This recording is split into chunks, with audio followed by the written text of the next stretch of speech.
Saksakallan gunarnavasya Vande Guru Sri Charanaravindan.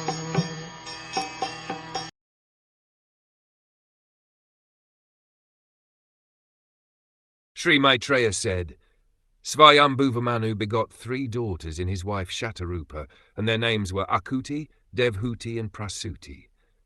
First of all, let us offer our respectful obeisances unto our spiritual master, Om Vishnupada Sri Srimad Bhaktisiddhanta Saraswati Goswami Prabhupada, by whose order I am engaged in this Herculean task of writing commentary on the Srimad Bhagwatam as the Bhaktivedanta purports.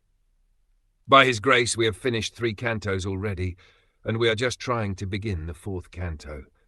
By his divine grace let us offer our respectful obeisances unto Lord Caitanya, who began this Krishna consciousness movement of Bhagavad Dharma 500 years ago.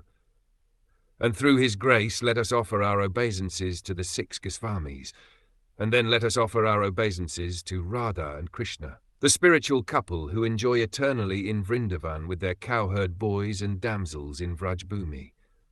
Let us also offer our respectful obeisances to all the devotees and eternal servitors of the Supreme Lord. In this 4th canto of Srimad Bhagwatam, there are 31 chapters, and all these chapters describe the secondary creation by Brahma and the Manus.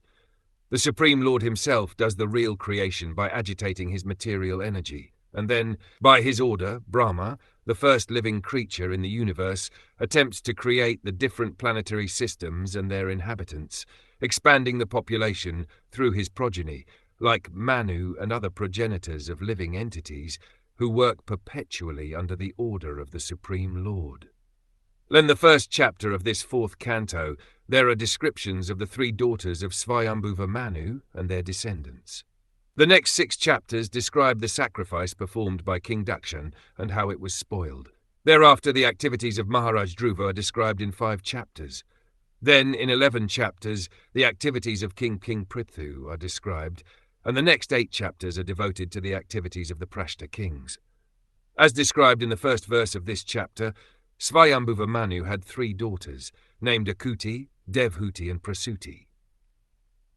Of these 3 daughters, one daughter, Devhuti, has already been described, along with her husband, Kardam Muni, and her son, Kapil Muni.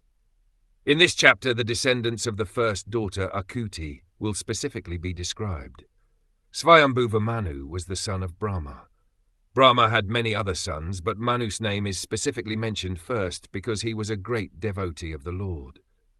In this verse there is also the word Ka, indicating that besides the 3 daughters mentioned, Swayambhuva Manu also had 2 sons.